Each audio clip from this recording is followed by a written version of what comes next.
And they're like, oh, munchies, candy, pizza! You know?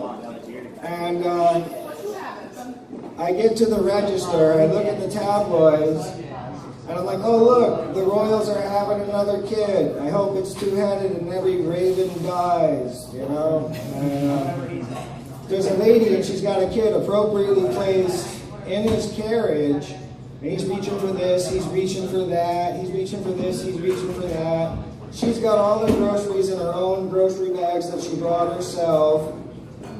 And she turns and she says to me, he's a handful, but I wouldn't trade him for the world. And I was like, that's great, I wouldn't buy him if he were on sale.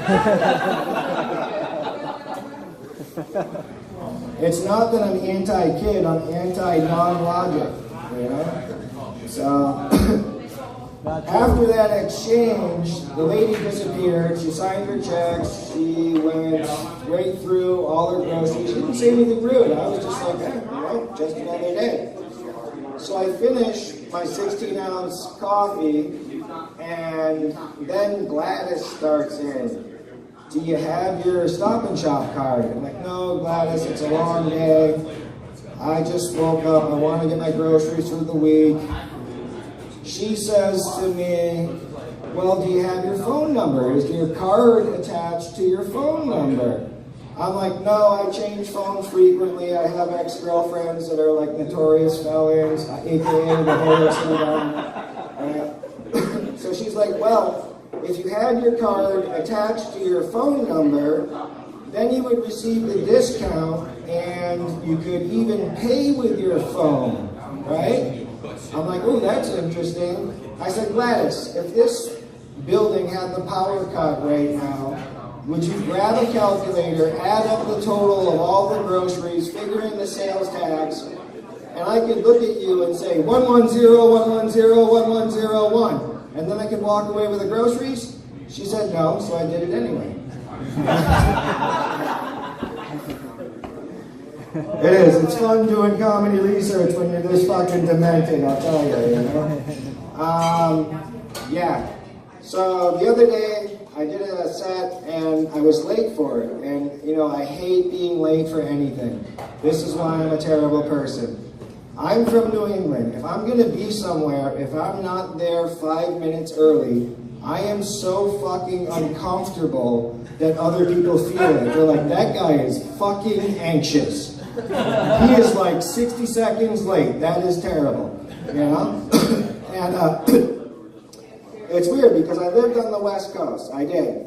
You know? And out there, you meet people and they're like, oh, hey, let's meet up for a drink. As a New Englander, you're there 5 minutes early. You're like, oh, this place is fucking beat. Look at this place. But right here tonight, oh shit, there's a lot of people. This could be fun. All right, awesome. And then 5 minutes after the time you're supposed to meet, you send them a text message. Hey, where are you? Fucking hell, you know? And they don't show up at all, so you're there like fucking, all right, great. So now I'm on a solo fucking lone wolf operation. I guess I'm going to have a drink and meet some people and be gregarious. You have a good time anyways, because you're from New England and it's awesome. And then, like 3 days later, you get a text, hey bro, sorry, didn't see you the other day, flaked. And that's completely acceptable. It's terrible. You know? So, I don't know, my bronchitis has healed. I had the worst season of bronchitis right here, man. I'm telling you, as a man with bronchitis, ladies, I understand definitively how much a blowjob sucks. Because when you're in public and you can't spit with bronchitis and you cough, well, now I understand. It is, it's weird, right? The only problem is I had bronchitis so bad that I felt like Sasha Grey bent to my knees coughing up the phlegm of death into a toilet bowl. And the only thing that could have made that bronchitis worse would be having 8 other people spitting phlegm on my chest while I'm traveling Europe doing electronic music in European cities. You know? I've had bronchitis everywhere. It is. It's funny. When I had bronchitis over in California, I actually went to a doctor and I was like, hey, I didn't tell him I know how a blowjob ends because San Fran's a little different. You know? So I see this doctor and he's a goddamn hippie. He's standing in for my doctor. I'm like, dude, I've been drinking dextromethorphan like it's fucking shots of Jaeger, right? He's like, well, I can smell that you smoke. I'm like, yeah, you know? He says, well, I'm going to recommend chewing tobacco. I'm like, okay, cool, that's interesting. And then he goes, instead of giving you azithromycin, I'm going to prescribe garlic. I'm like, you're out of your fucking mind, you goddamn hippie. So he takes a script pad and he actually writes on the prescription pad, chewing tobacco and garlic. I'm like, this is what I get for a substandard doctor standing in for my own doctor? A script for chewing tobacco and garlic? Fucking hell, you know? It's terrible. So anyways, last time I was here, I told you a story about Kislowski. He's D-Bag Dave, you know, the guy rides a motorcycle, he thinks he's a biker, he's got purple yarn gloves, that ain't a biker, anybody look at it, you know.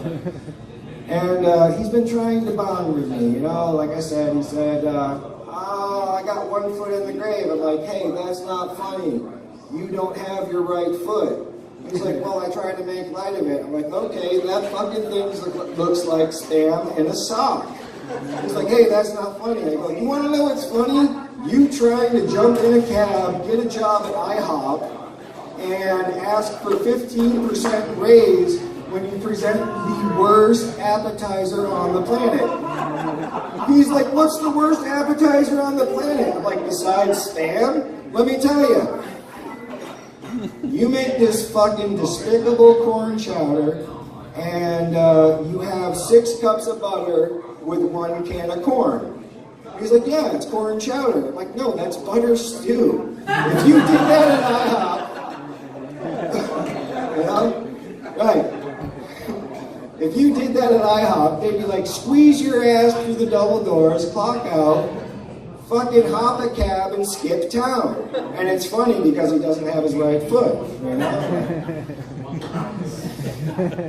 People say I'm a horrible person. No, I just have a very descriptive vocabulary and I deal with alternative thought, you know? So anyways, he's like, well, you know, you don't have to be that mean. I'm like, dude, I hate you so much, this is how I'm gonna kill you. He's had quadruple bypass surgery. I'm like, do you want to go to the ballet? He's like, no, they wear tutus. I'm like, exactly. It's impossible for you to move 2 feet in any direction. He's like, fuck you. I'm like, all right, suck a dick. And I go, you know what? I'm such a nice guy that I'm going to do something good for you. I go online, I get on Craigslist, and I find the Gloria location. I didn't actually do this until he asked me to. That's the joke, actually. So we're on our way to the Springfield bus station to find a glory hole. And he's like, you're fucking stupid. I'm like, dude, do not insult my intelligence.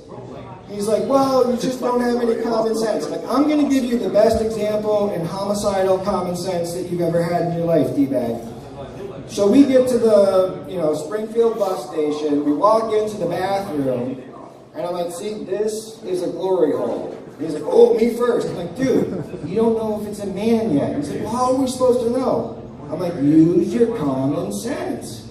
He's like, what the fuck is that? I'm like, don't step on tacks with the left foot because then you'll be a peg-legged piece of shit.